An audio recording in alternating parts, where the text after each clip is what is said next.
Welcome back to Networking Unleashed, Building Profitable Connections. I'm your host, Michael Forman, and today we're stripping away the noise to talk about something powerful, building a business that's profitable, purpose-driven, and rooted in what you already know. My guest has helped countless entrepreneurs launch and scale their businesses online without ads, without burnout, without a tech team on speed dial. Her approach is grounded in truth. You don't need to reinvent yourself. You just need to leverage your experience and connect with the people you need most. In a world obsessed with flashy tactics and funnels, she brings us back to what actually works: genuine relationships, value first marketing, and clarity in how you show up and serve. So if you've been stuck in planning mode, overthinking your pitch, or wondering how getting traction without selling your soul to the algorithm, this episode is for you. Let's dive into how connection creates opportunity and how simplicity can scale. I would like to bring my guest in. Her name is Jeanne Omlor, and I hope I said that correctly. Yes, you did. Oh, that's not bad on my first shot. It Okay. was not bad at Um, all. Yeah. Okay, so if you would be so kind as to just give us a little bit of your background. Okay, so I have been a coach for 13 years, and for 8 of that, I was a business strategist, business coach, consultant, and also part of that executive leadership coach. And I had an okay business. It wasn't like now I'm a multi-million-dollar coach now. It was okay, but I knew it wasn't going to just keep building sustainably because too much of it was based on my time being out there networking, and there's only so much that can't scale. And there's only so much you can build with that because it's just time, real time for money. About 6 years ago, I moved to the Midwest, and the Midwestern people don't invest in their businesses as much as New Yorkers. That's just a fact. Okay. And I realized this is not going to work anymore because all of my vast networking and being a score mentor and I was an ambassador for one of the local chambers, all of that work, which was a lot of work out there, networking, talking, all of that is selling ice to Eskimos. I realized I need to get online because the market then is the whole world. So I got online about 6 years ago and I figured out how to get clients very simply online with no ads by just speaking to people. And I thought, I'm just going to do this so well that I'm going to be the best person at this. And I became known for organic social media marketing, meaning organic means not paid. And when I got online, I did sign up for not a great coaching course, but I plunked 10K down on 3 extra credit cards because when I got online almost 6 years ago, I was in deep debt. And I'm also a single mom of 2 children. And I thought, I need to fix this because it's not like I'm getting any younger. And it's not every day you hear, gee, I'm 55 or 54 and I'm just going to go online and become a millionaire. But that's what happened. I got online and I fixed it. And I thought, wow, this is working so well. And people were like, how are you doing that? No ads, and figured out the whole organic, just speaking to people. And we have it dialed in. So I'm at several million now. We've helped over 500 coaches, consultants, and online service providers, like some digital marketers. I even have some accounting firms and people like that, but it works. It still works because some of the stuff stopped working in the last 3 years, but this organic social media marketing still works. So that's what I do now. That's wonderful. That really is. And it shows how you went from having to do something to actually creating something for yourself, and you've made it. So that's a feather in your cap. Let's go right into the questions. You teach people how to turn what they already know into a business. Hmm. How does networking with them test, refine, and share that expertise in a real world way? How does me networking with them? Right. How does Oh, network work with them? Test it, refine, and share with the expertise in the real world. okay. I'll just answer this the way that I think it's meant and tell me if I'm wrong. Okay, Okay. so Okay. basically, what I'm teaching is a sort of networking online. It's not just networking and wasting your time, but it is meeting people, and that's all. Connecting with people is networking. That's my particular definition of networking is not what other people are doing. First of all, can I just tell you my difference? Sure. Okay. Absolutely. So the difference is that people say, oh, I'm networking. And it's just very unfocused. I'm just going to meet with people and hope and see. That's not how you network. So I teach people to network, connect with people with a purpose. And so, yes, I teach them to, because it's organic social media marketing. So it is networking, but properly, where you're not bait and switching people. You're not pretending they're so interested in them, but you really want to sell them. All that's really bad behavior. And we don't think it's bad behavior, but it actually is.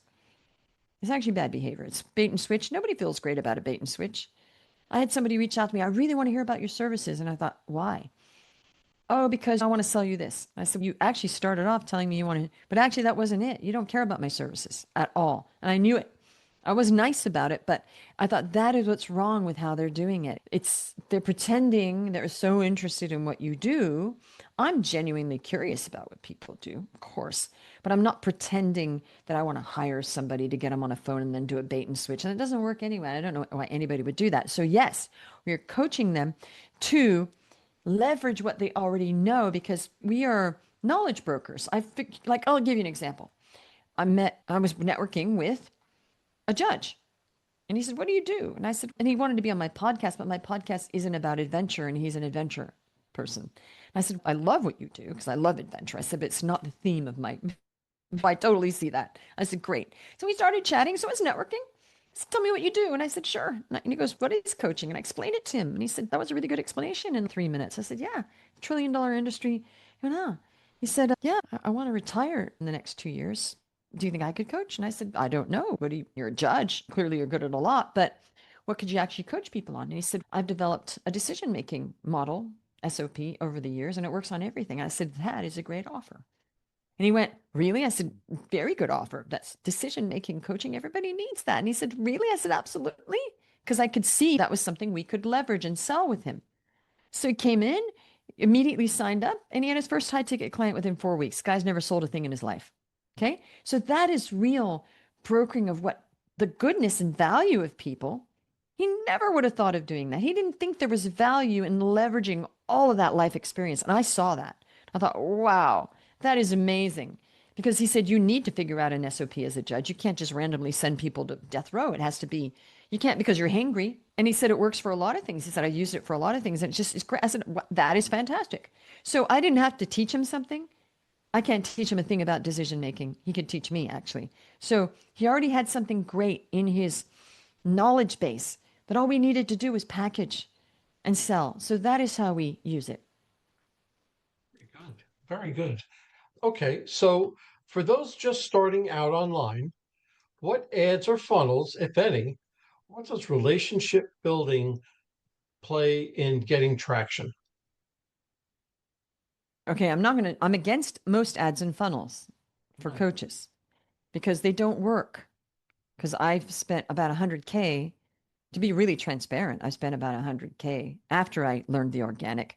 I test a bunch of stuff because that's just a smart thing to do is to test everything. So I thought maybe these ads will work. And if they do, then I could certainly coach my clients on that. They don't work. Ads do not work. And every time somebody says I'm running ads, I always say, are they working? And they go, to be honest, no. Okay. Now, the only type of ad I do run is an audience building ad on YouTube for my podcast. Now, those are working great. I figured out a way to get thousands of subscribers and real views and subscribers for next to nothing.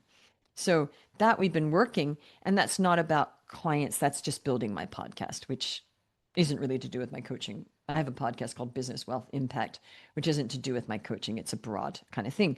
So as far as the coaching and the businesses, I know that some of the digital ads, I don't mean Facebook or those. There are digital search ads that can work, like on Yahoo, and the TV stations and radio stations use that kind. And I know that those can work if you're working with somebody that knows how to use those. But Google ads and Facebook and Instagram and real YouTube ads running to a very hard to make those work. In fact, I don't think it's worth it for most businesses because they're just taking your money. However, I do know that if you have an expert working with you on those digital search like Yahoo, that I've heard you can get those placement ads on websites can be okay, but I don't do those myself. And I agree with you 100%. the people that I coach, the people that I teach, I tell them almost exactly the same thing. Listen, if you want those high ticket clients, you have to spend a god awful amount of money to Hmm. get all that money. So is it really worth it? Or would you rather find another way? And yourself and myself, and we show them how to get there in a different way. So, Exactly. yeah, Because I would love if they'd work. I would love it that I'd maybe if I'd gotten online 13 years ago, they would have worked. That's everything. You just clicked on everything and it worked in those days. So am I a little jealous that they stopped working, that I missed out? But you know what? I've done so well that I'm just basking in gratitude at this point. But you can't regret because things aren't working anymore and you've missed the boat. Just find a new boat. Find a new boat. That's my absolutely. coaching. Absolutely. Find it. What's your advice for someone who thinks that they need to have it all figured out before they start reaching out or making a connection?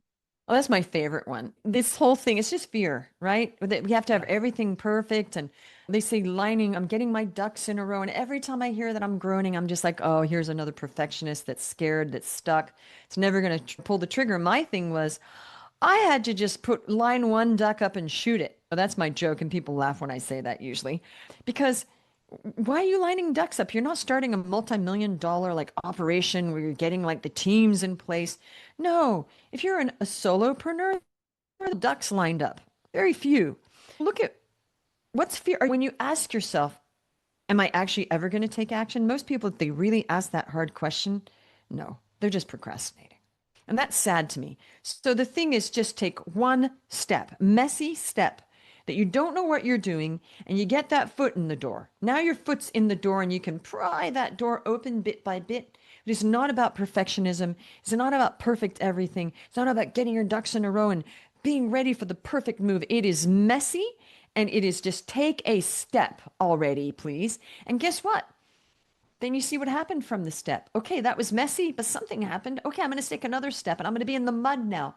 No successful person ever uses the word neat or oh, it was so neat and tied up in a bow. No, it's messy and it's mean and it's dirty and it's not like dirty towards other people, but I mean, no successful person ever, high achievers, never say, oh, yes, that was just so easy and I just got everything in a row and we didn't get, no, it's rolling in the mud.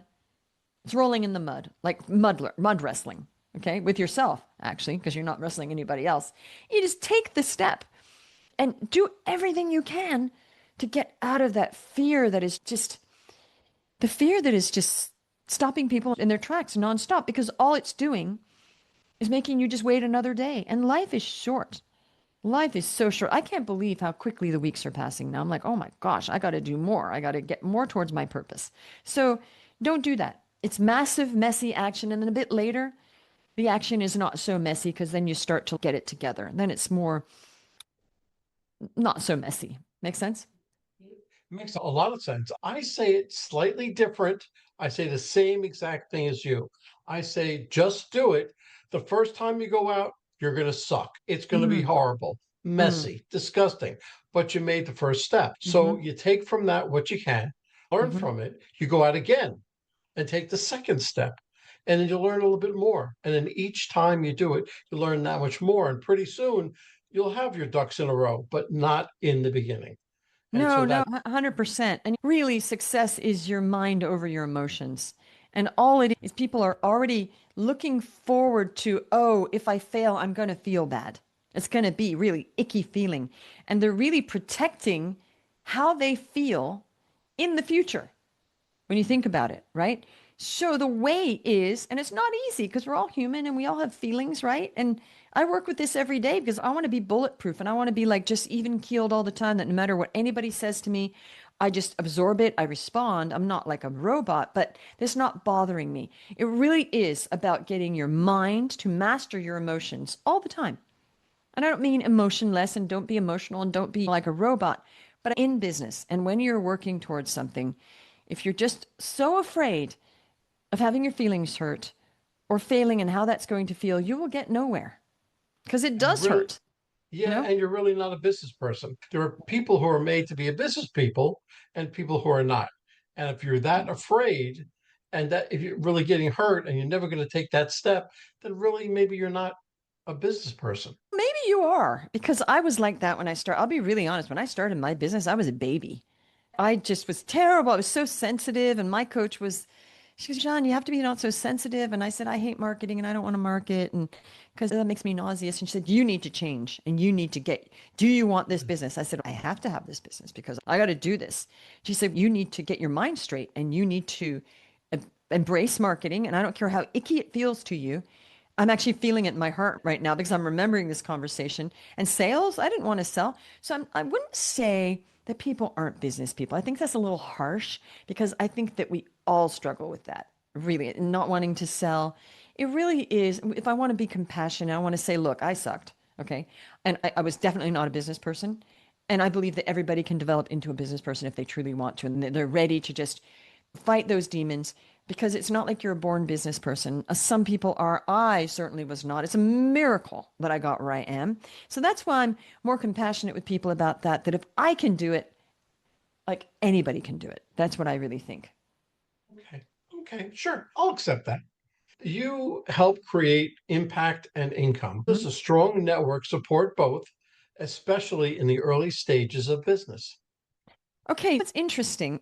I was out there networking all the time and I had so many cards. And what I realized after a point was what you said, a strong network. It's not just a network. Because it was just a bunch of people trying to sell me and I was selling to them. And now when I looked at these thousands of cards, because I had boxes and I thought there was no real, these people didn't really want to develop a relationship. I wanted to, but it was real, oh, do you want to hire me? Okay, next. So it's really just kind of going through people. Do you want to hire me next? Next. The real strong network was later when I got online and I did have online friends and we did help each other and we still do. So that was powerful. The network of course I hired coaches as well, but just my peers, that network of support and we would run things by each other and I'm still even coaching my friends here and there and they're sending me stuff. So that did help a lot as far as my network of coaches because there was help that we did support a lot, but I didn't rely on that, to be honest. I never relied on that. That's just nice to have peers that are lovely and we help each other, but I didn't rely on it. I relied on myself and my marketing because that's all you can count on is your marketing efforts every single day. And I coach on this. You don't want to hope to get business because there is no hope in business. There's taking action and then seeing what happens and the results and then picking yourself up and taking more action. So I don't rely on my network at all. It's just nice that I know nice people. That's all. No, you rely on yourself, things that you can do.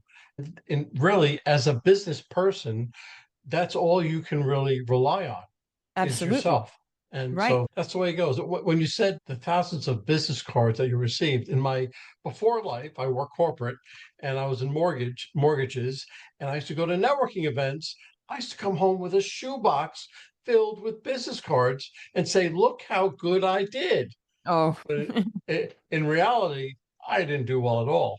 All I had was no. business cards and no relationships. But Right. that's a story for another day. A lot of entrepreneurs struggle to describe what they do in a way that connects. How can networking actually help them clarify their message?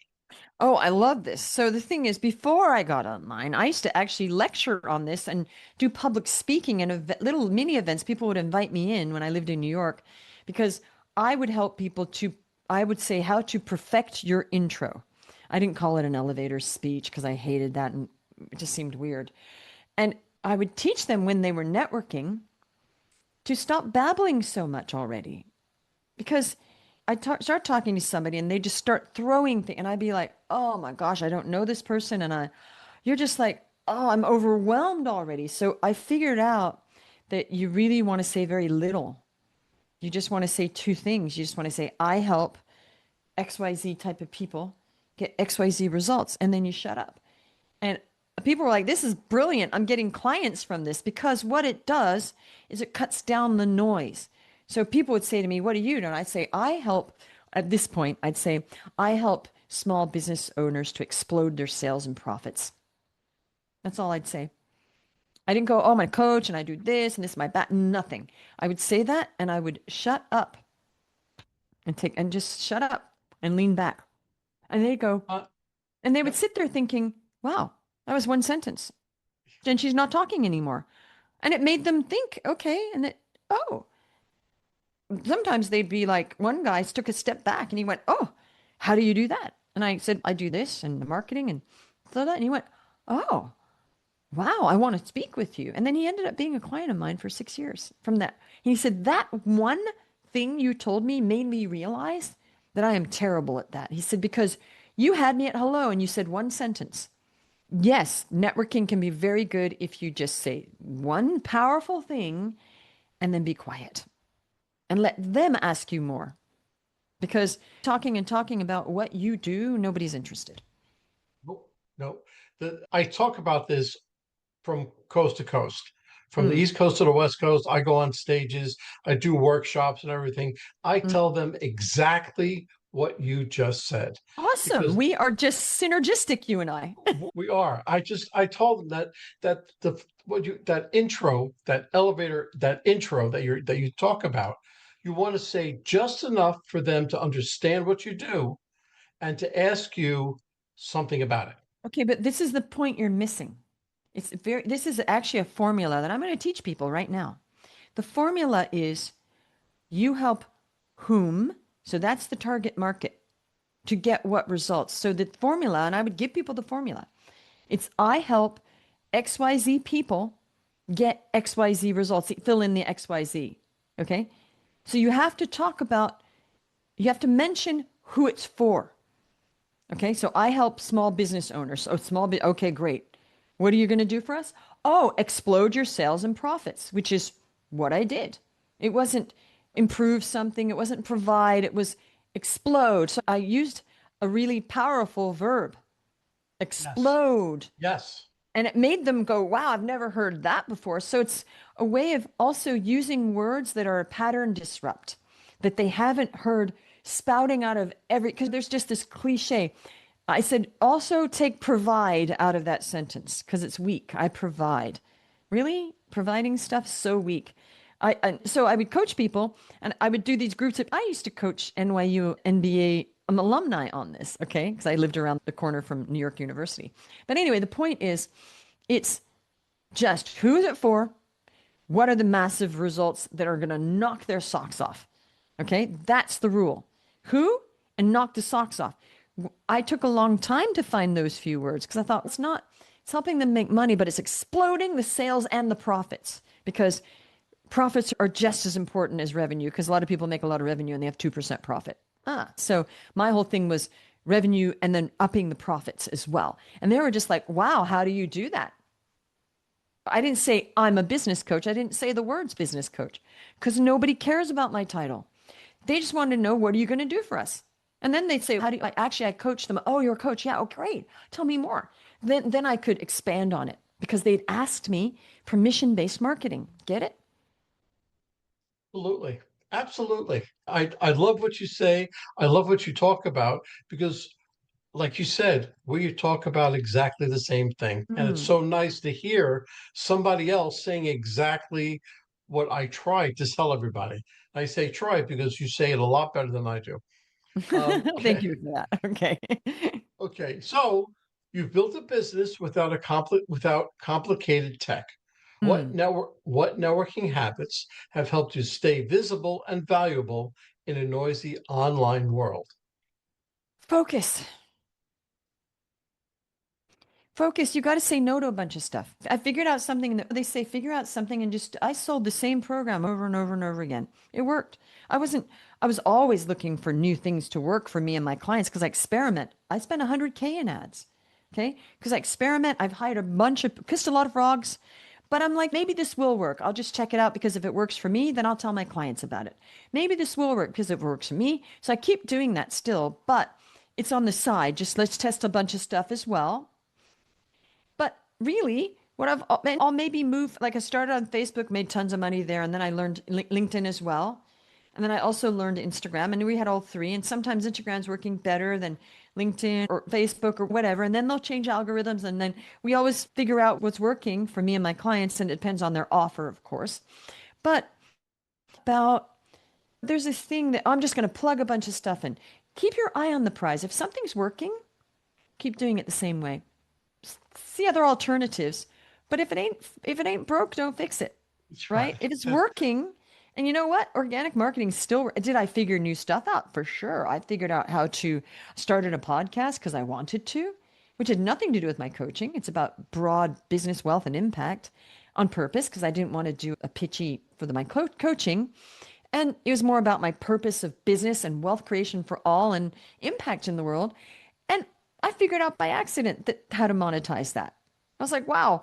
So now I have something else I coach my clients on. And then I figured out a new way of monetizing with like sponsorships and which I wasn't even trying to. And I don't really care about that, to be honest, because I'm a very high ticket kind of gal, but my clients care. So I'm testing this whole model and I figured out how to get massive amounts of views and subscribers for next to nothing. So that's another. So I'm always experimenting and I figure stuff out and I'm like, wow, aha, I discovered I'm a mad scientist with marketing, but I keep doing what's working and I will shift it if something's working more better. But it's not about, oh, now of course I tried to make the whole ads thing work because I thought, sure, the ads are worth it, but they weren't. But I'd kept doing what I was doing. So I didn't have a dip. New things are working better in new markets. I don't know. It's about just doing what's working and sure, keep experimenting because then you might segue into something a bit different. I've definitely developed, but it's still organic marketing. All right. Good. Great. When scaling, how do you maintain genuine relationships, especially when your audience or client list start to grow? I haven't really had a problem with that because I'm not a McDonald's coaching company and I didn't want to run millions of dollars of ads and lose touch with my clients and then have a big, huge team. And then actually the profits are so low. You're doing more work often for fewer profits. I was like, let's make this sustainable where my clients still have vast access to me. And we have actually a very generosity based model, which my clients can book a call with me whenever they want.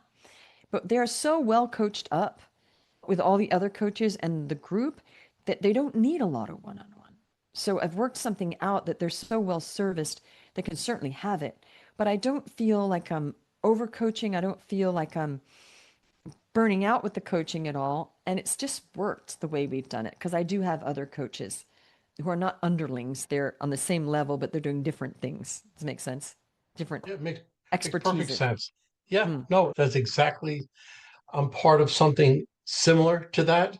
And I think that's the only way to grow also, because you're not limiting yourself, a lot more to Yeah. offer. So I agree with that 100%. What's one connection you made that changed your business and what made the relationship so impactful? There's so many. Let me just think of one. I think that my buddy that I've never actually met in person, we met when I first got online and we've just been like accountability partners and friends ever since. And it's just been because I also have coaches, but we're not coaching each other. It's just accountability. It's been a very beautiful relationship when we never actually met in person. And it's been great because it's just been somebody to run stuff by him and it's been beautiful. So it's been a support apart from coaching and mentoring. It's just been so that's been really wonderful. And he said it was great. It's been great for him too. So that was amazing. That's one. Okay. That's beautiful. And you should keep that as long as you can, because because no money is involved or anything. It's accountability, but it's a good friendship as well. For And sure. works very well. Okay. So for someone who's introverted or overwhelmed by online marketing, what's one simple, high impact way to start building a network that actually matters?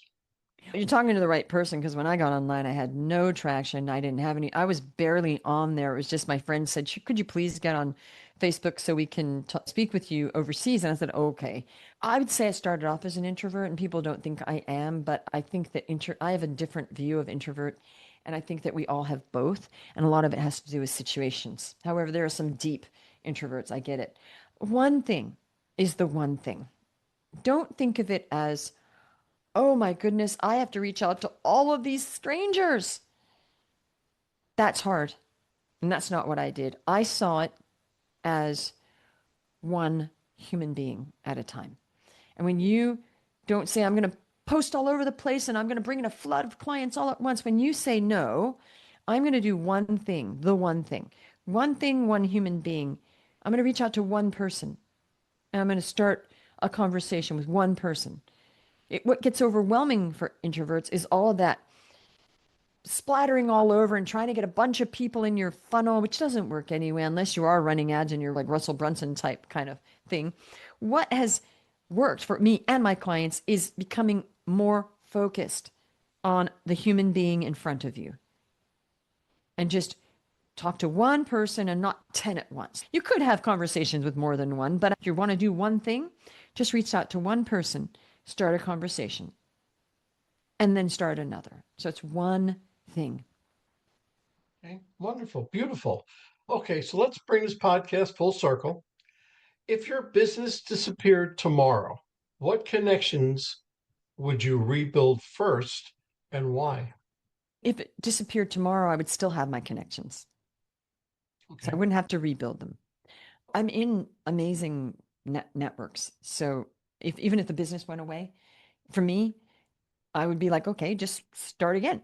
Just find whatever platform I got kicked. I'm assuming because I'm kicked off a platform, I just start another platform and find a new niche and find another way of marketing. So for me, it's just people that are good at what they do. They're like that oozy slime that will slime out and somehow find a way, right? So Yeah, in some ways, you're going to be laughing. I'm like slime because I'm going to, remember that toy called slime? sure. Yeah, Absolutely. probably got all over your carpets, right? So Yes, it did. yeah, I know. So the thing is, good people always find a way. They're going to slime out of that, you corner them, they're going to slime out, they're going to find another market.